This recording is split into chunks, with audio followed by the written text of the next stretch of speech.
غزہ میں فلسطینیوں کا قتل عام جاری، رہائشی عمارتوں، پناہ گزین کیمپس اور مساجد پر بمباری۔ 24 گھنٹوں میں مزید 350 فلسطینی شہید، مجموعی تعداد 17,177 تک جا پہنچی۔ مغربی کنارے میں اقوام متحدہ کے اسکول سے درجنوں فلسطینی شہری گرفتار۔ غزہ میں قحط کی صورتحال، ورلڈ فوڈ پروگرام کے مطابق 97% شہریوں کو مناسب خوراک نہیں مل رہی۔ اقوام متحدہ کی سلامتی کونسل کا ہنگامی اجلاس کل طلب، امریکہ نے جنگ میں وقفے کی مخالفت کر دی۔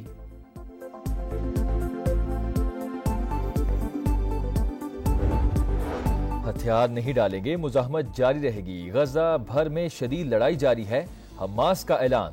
مجاہدین نے 3 روز میں 72 اسرائیلی گاڑیوں اور ٹینکوں کو تباہ کر دیا۔ اسرائیل کے سابق جنرل اور سیاسی رہنما گادی آئزک کا بیٹا مارا گیا۔ میڈیا رپورٹس کے مطابق 2 ماہ میں 5 لاکھ اسرائیلی شہری ملک چھوڑ گئے۔ سیاحت 76% اور پروازیں 80% کم ہو گئیں۔ 9.5 لاکھ نوکریاں بھی ختم۔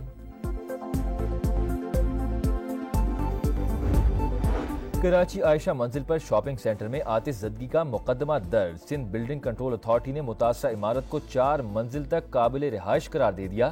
ذمہ داروں کے خلاف سخت ایکشن ہوگا۔ نگران وزیر اعلیٰ سندھ کا متاثرہ شاپنگ مال کا دورہ، کہا متاثرین کو اکیلا نہیں چھوڑیں گے۔ خالد مقبول صدیقی کی تنقید، کہا کراچی پر 15 سال سے شہر کے باہر والوں کا قبضہ ہے، نگران وزیر اعلیٰ کو جواب دینا ہوگا۔ ہولناک آتش زدگی پر سٹی کونسل میں اپوزیشن کا احتجاج، قبضہ میئر نامنظور کے نعرے۔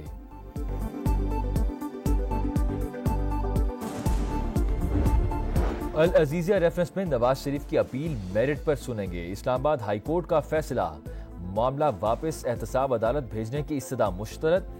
نواز شریف کے وکیل نے کہا کہ قابل ادا تنخواہ کی دستاویز کی تصدیق نہیں کی گئی، نیب نے نقول پر انحصار کیا، دلائل مکمل۔ عدالت 12 دسمبر کو نیب کے دلائل سنے گی۔ افواہوں پر نہ جائیں، پولنگ 8 فروری کو ہوگی، چند روز میں شیڈول جاری ہو جائے گا۔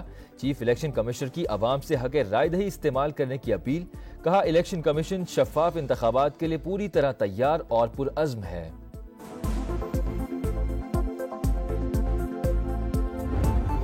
آصف علی زرداری سے ملاقات کے بعد بلوچستان کے سابق وزیر اعلیٰ عبدالقدوس بزنجو پیپلز پارٹی میں شامل۔ سابق وزیر سکندر عمرانی سمیت کئی اہم شخصیات کا بھی پیپلز پارٹی میں شمولیت کا اعلان۔ ٹک ٹاک، گالم گلوچ اور گیٹ نمبر 4 والی سیاست نہیں آتی، نہ کسی اور کی طرف دیکھنا چاہتا ہوں۔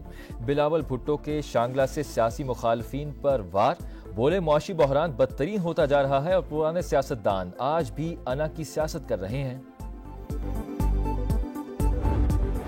سپریم کورٹ میں اہم ترین کیس سماعت کے لیے مقرر، عدالت عظمیٰ 12 دسمبر کو ذوالفقار علی بھٹو کی پھانسی سے متعلق صدارتی ریفرنس سنے گی۔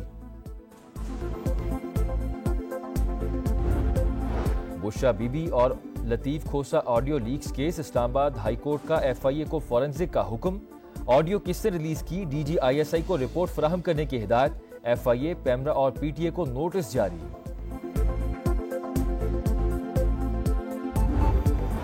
نگران وزیر خارجہ جلیل عباس جیلانی سے امریکی نمائندہ خصوصی برائے افغانستان تھامس ویس کی ملاقات، افغانستان کی صورتحال پر تبادلہ خیال، افغان عوام کی خوشحالی اور ترقی کے لیے بین الاقوامی شراکت داروں کے ساتھ مل کر کام کرنے کا عزم۔ کامیابی پاکستان کا مقدر ہے، امن و استحکام کے لیے دشمنوں کے عزائم کو ناکام بنا رہے ہیں، خون کے آخری قطرے تک ملک کی حفاظت کریں گے، سپاہ سالار کا واضح پیغام۔ جنرل عاصم منیر کا پشاور کا دورہ، سیکیورٹی صورتحال اور انسدادی دہشت گردی کارروائیوں پر بریفنگ۔ آرمی چیف نے کہا کہ غیر قانونی تارکین وطن سلامتی اور معیشت کو شدید متاثر کر رہے ہیں، ان کی واپسی کا فیصلہ ملک کے وسیع تر مفاد نے کیا۔